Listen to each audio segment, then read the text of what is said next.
दोस्तों आज हम जीटीएल इंफ्रा को डिस्कस करेंगे। जीटीएल इंफ्रा के क्वार्टर टू के रिजल्ट की डेट हमारे सामने आ चुकी है। कैसा रिजल्ट रह सकता है और क्या रिजल्ट के बाद यहाँ पे तेजी बनेगी। वैसे अगर आप देखें तो यहाँ पे हमारे पास नया शेयर होल्डिंग पैटर्न भी आ चुका है, जहाँ पे आंकड़े बहुत ज़्यादा चौंकाने वाले हैं। तो क्या है उन आंकड़ों में बातें जानने की कोशिश करेंगे इस वीडियो के माध्यम से, और क्या इस समय हमें जीटीएल इंफ्रा में इन्वेस्टमेंट करना चाहिए। वैसे तो ये छोटा सा पेनी स्टॉक है और कंपनी बहुत ज़्यादा लॉस में है। क्या आने वाले समय यहाँ पे कुछ पॉजिटिव संभावना बन सकती है।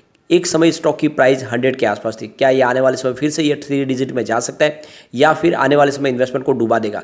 क्या संभावना बन रही है यहाँ पे जीटीएल को लेकर, तो इन सारी बातों को जानेंगे इस वीडियो के माध्यम से। लेकिन फ्रेंड उससे पहले अगर आप पहली बार हमारे चैनल पे आए तो चैनल को सब्सक्राइब कर दीजिए, एक बेल आइकॉन दबा दीजिए ताकि जब भी नया वीडियो बने पहला नोटिफिकेशन आपको मिले। वीडियो पसंद आए तो लाइक शेयर जरूर कीजिए। चलो फ्रेंड्स वीडियो स्टार्ट करते हैं। मैं हूँ आपका दोस्त एसपी दवे और हमारे अपने चैनल ऑनलाइन कमाई में आपका बहुत बहुत स्वागत है। सबसे पहले अगर के बाजार की बात करें आज तो 60,836 पर हमने क्लोजिंग देखी बाजार की, जहाँ पे 0.11% की गिरावट थी। तो बाजार में हमने आज थोड़ी सी प्रॉफिट बुकिंग देखी है। इसके बीच में इंटरनेशनल मार्केट खुल चुके हैं और वहाँ से भी सिग्नल निगेटिव निकल के आ रहे, सभी बाजारों में गिरावट है।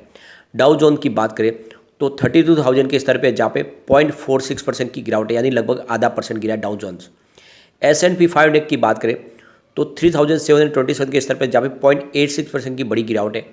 इसके अलावा नेस्डैक कंपोजिट की बात करें तो 10,415 के स्तर पे 1.04% की बड़ी गिरावट है।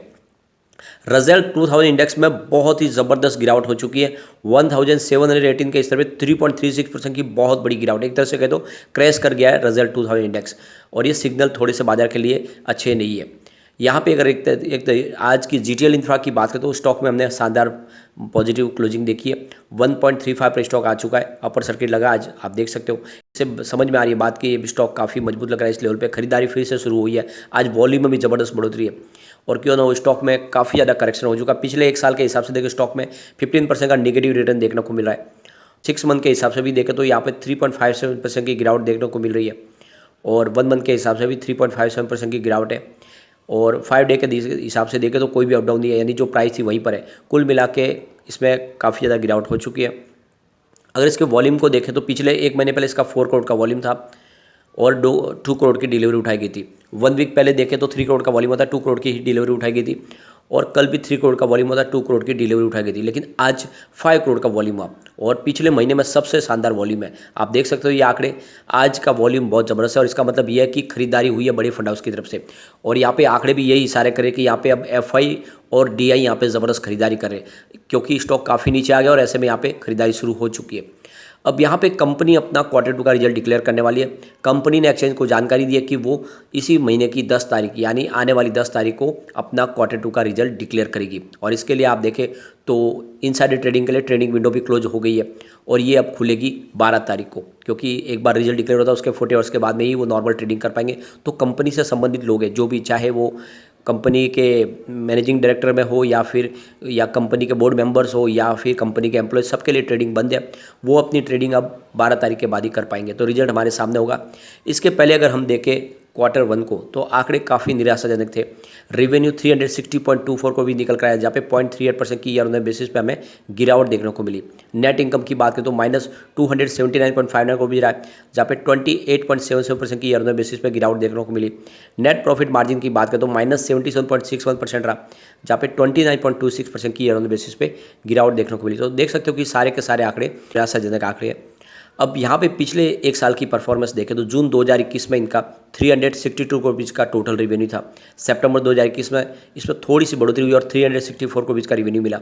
दिसंबर में ये बढ़ के 371 करोड़ तक पहुँच गया। लेकिन मार्च 2022 में रेवेन्यू में फिर कमी आई और 366 करोड़ का ही कंपनी को रेवेन्यू मिला, और जून 2022 में फिर से गिर के ये 360 करोड़ तक आ गया।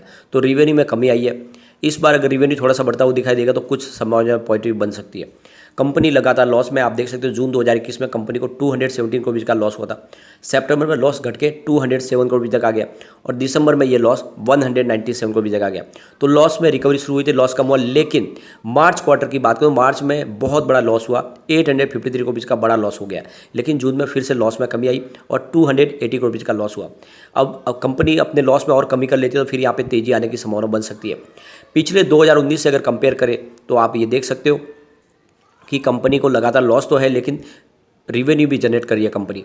2019 की बात करें तो कंपनी का 1.51 थाउजेंड करोड़ का टोटल रेवेन्यू था और कंपनी को 1.54 थाउजेंड करोड़ का लॉस हुआ था।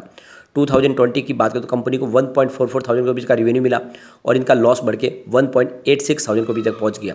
लेकिन 2021 की बात करें तो कंपनी का रेवेन्यू थोड़ा सा बड़ा, यानी 1.45 थाउजेंड करोड़ का रेवेन्यू मिला और कंपनी का लॉस घट के 1.27 थाउजेंड करोड़ तक पहुंच गया। लेकिन 2022 में फिर से आपको लॉस बढ़ता हुआ दिखाई देगा, लेकिन रेवेन्यू में बढ़ोतरी हुई है, ये अच्छी बात है। यानी 1.48 थाउजेंड करोड़ का टोटल रेवेन्यू 2022 में और इनका लॉस बढ़ के 1.47 थाउजेंड करोड़ तक पहुंच गया। कुल मिला के आप देख सकते हो कंपनी लगातार लॉस में, और जब तक प्रॉफिट में नहीं आएगी यहाँ पे तेजी नहीं आएगी। लेकिन एक बार आप देख सकते हो कि स्टॉक ऑपरेटर के हाथ में खेलने वाला है, खिलौना है, यहाँ पे एक तरफा तेजी भी बनती है और ऐसे में ही एक तरफा तेजी में हो सकता है ये 10 भी हो जाए, 20 भी हो सकता है, ये भी संभावना। तो शॉर्ट में आप थोड़ा सा पैसा कमाने के लिए इसमें संभावना देख सकते हैं। इसमें लॉन्ग टर्म का नजरिया लेके बड़ा निवेश आपको नहीं करना चाहिए और रिजल्ट का इंतजार करें, उसके बाद में ही नई पोजीशन बना सकते हैं आप। अगर इसके सेल्स के आंकड़े देखें तो 10 ईयर के हिसाब से आपको 10% पॉजिटिव दिखाई देगा। 5 ईयर के हिसाब से अगर देखें तो -9% है, 3 ईयर के हिसाब से -1% है, लेकिन इस TTM 2% पॉजिटिव है। तो सेल्स में फिर से एक अच्छा खासा इंप्रूवमेंट देखने को मिला है, जो लगातार निगेटिव था वो पॉजिटिव हो चुका है। प्रॉफिट ग्रोथ की बात करें तो 10 ईयर के हिसाब से आपको कोई भी अप डाउन देखने को नहीं मिलेगा। 5 ईयर के हिसाब से -1% है, लेकिन 3 ईयर के हिसाब से 6% पॉजिटिव है और इस TTM 4% पॉजिटिव है। तो फिलहाल सेल्स और प्रॉफिट के आंकड़े थोड़े से ठीक है। स्टॉक की परफॉर्मेंस देखें अगर तो 10 ईयर के हिसाब से -16% है, 5 ईयर के हिसाब से अगर देखें तो -29%, 3 ईयर के हिसाब से देखें तो 45% पॉजिटिव है। तो 3 ईयर के हिसाब से इसने अच्छा खासा स्टॉक ने परफॉर्मेंस दिखाई, लेकिन 1 ईयर के हिसाब से वापस -16% यानी 16% स्टॉक गिर चुका है। कुल मिला के आप देख सकते हो कि इस समय स्टॉक काफ़ी नीचे, यहाँ पे आने वाले समय कुछ संभावना पॉजिटिव बन सकती है। एक अच्छी बात यहाँ पे यह है कि कंपनी ने अपनी लाइबिलिटीज़ को लगातार कम किया। मार्च 2020 में 7,430 करोड़ की लाइबिलिटीज़ थी, जो मार्च 2021 में घट के 6,447 करोड़ तक आ गई और मार्च 2022 में 5,555 करोड़ तक आ गई। तो लगातार लाइबिलिटीज़ कंपनी की कम हो रही है, एक बड़ा पॉजिटिव ट्रिगर है। इसके लिए अच्छी बात है कि स्टॉक ओवरबोट जर्मनी है, एंट्री पॉइंट अच्छा है, यहाँ पे एंट्री की जा सकती है। ऊपर से इसके ऊपर कोई भी ASM GSM लिस्ट में ये शामिल नहीं है, यानी कंपनी पे रेड फ्लैग लगा हुआ नहीं है।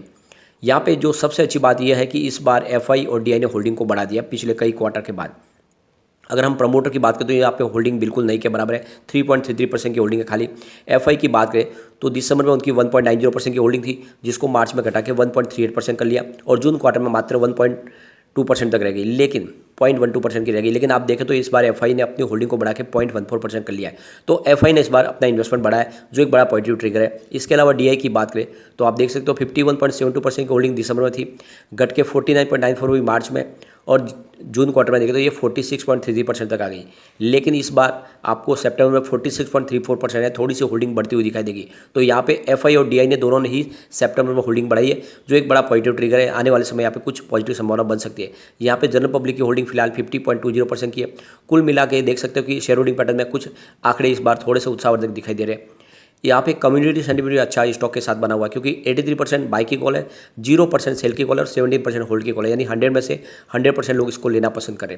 अब इसके पिवट लेवल को चेक कर लेते हैं तो यहाँ से और गिरावट होती है तो 1.22 का सपोर्ट है, ये टूटा तो स्टॉक 1.18 तक जा सकता है और नीचे गया तो फिर 1.12 तक जा सकता है।